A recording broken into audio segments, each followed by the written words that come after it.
Good afternoon. I'm back here with my WeedIt sprayer. I thought I'd do an update after my video I posted a few months ago.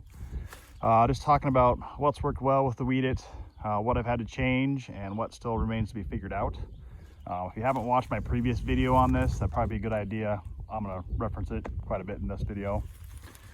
Starting on this end, so my previous video didn't have any of the WeedIt wiring.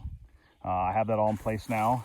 I've actually used the WeedIt for about 2,000 acres, so it's working pretty well. I feel like I got things pretty well figured out. At least I can talk about what my experiences have been. Changes since the previous video. On the end of the booms here, I've put this bar just to keep things like loose fencing wire from coming up and hooking on my boom and bending the crap out of it. I can totally see that happening, and that would not be a good day.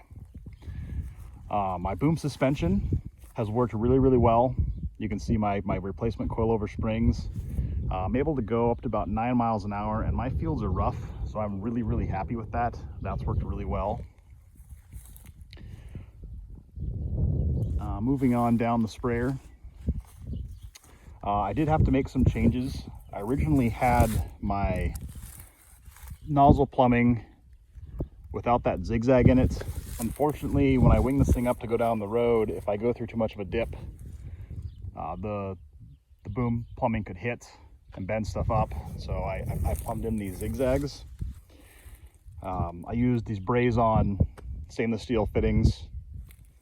Learning to braze those was a very humbling experience. I think there's 24 brazed fittings on this sprayer, and I got my brazing figured out on about number 22. But it's working now. I got a couple small little pinhole dripping leaks to address, but other than that, you know, that's working pretty well. And pretty much no matter what I do, that boom plumbing should never hit, so I don't have to worry about that. On my boom suspension, I should mention, there used to be rubber bushings on the ends of those coilover shocks, and just sitting over the winter, the rubber already degraded. So I made ones out of HDPE, and those seem to be holding up pretty well. The way I routed my boom wiring, I'm really happy with that. That seems to be working really well. I got another zigzag here at the center section. I did run an issue when going through a draw. I had the left boom pipe come over and clip the nozzle body off of the right boom pipe. So with this in place, that shouldn't be an issue.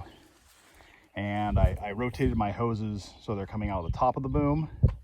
With that, both my breakaways on either side can trip. The boom will fold back, nothing hits. Haven't hit anything with the breakaway yet, knock on wood, but if it does happen, I shouldn't have any issues. In my previous video, I talked about the placement of these sensors. They're pretty close to the frame. Looks like they could obstruct the beam, but they don't. Everything works great there.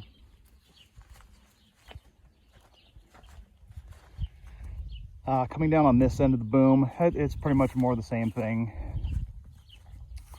You know, another zigzag where my booms meet. Another bar on the end so I can't hook this on any fence. One thing I have discovered is there is a slight twist in my left boom on the inner frame. And there's about 5 degrees of twist with the leading edge of the boom going down.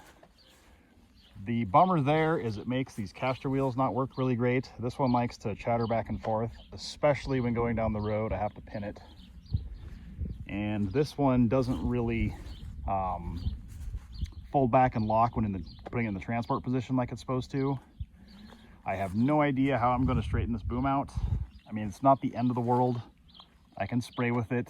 I've adjusted my nozzle height so that it's the same regardless of the twist, but I really would like to fix it at some point. You know, that remains to be figured out.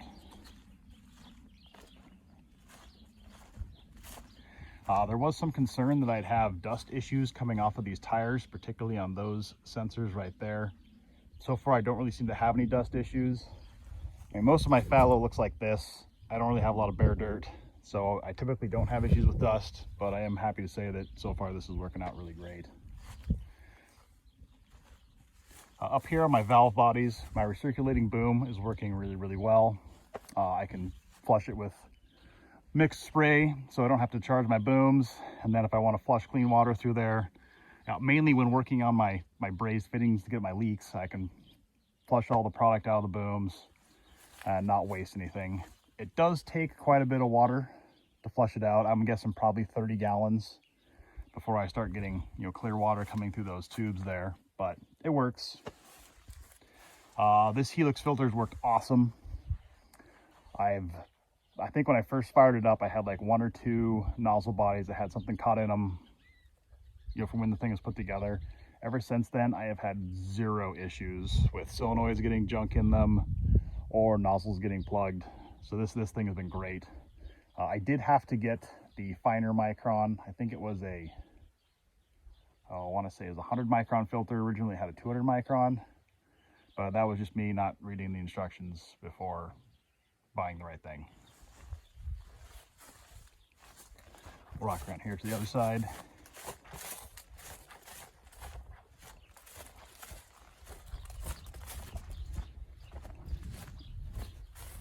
Actually, I got my Ramsey valve, my compressor mounted. Here's my toolbox. I have the display mounted inside there, along with my other spraying goodies. I am using ISOBUS into my tractor to control the WeedIt. This is an issue that does still need to be resolved. I cannot get the ISOBUS to talk to my Trimble GFX 750. When connected, the screen comes up and you can go through the menus, but it randomly disconnects all the time, and the sectional control functionality doesn't work at all. So right now I'm running the display through my factory AGCO display, which it works. I'm spraying, but it really sucks, and I have 0 sectional control. So I'm pretty annoyed about that. You know, I've been going back and forth with WeedIt on this problem because I've known it's existed for months, and I'm hoping to get a little more help out of them than what I have been getting. But hopefully we can get this figured out. Once that works, I'll be pretty happy. The Ramsey valve, I've noticed, is rather picky.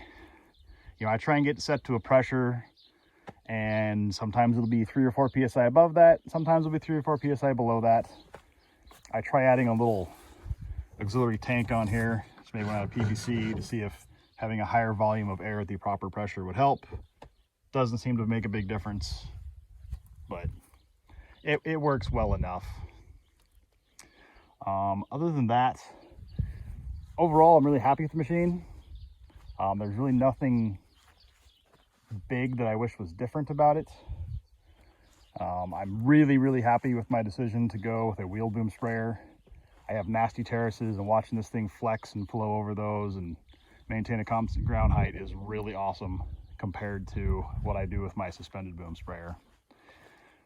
While this sprayer is 80 feet and my suspended boom sprayer is 100, I actually can do about the same number of acres per hour because I can go faster. I can go 9 miles an hour with this, and I can only go about 7.5 with my suspended boom, unless I want to be running my booms into the ground all day long.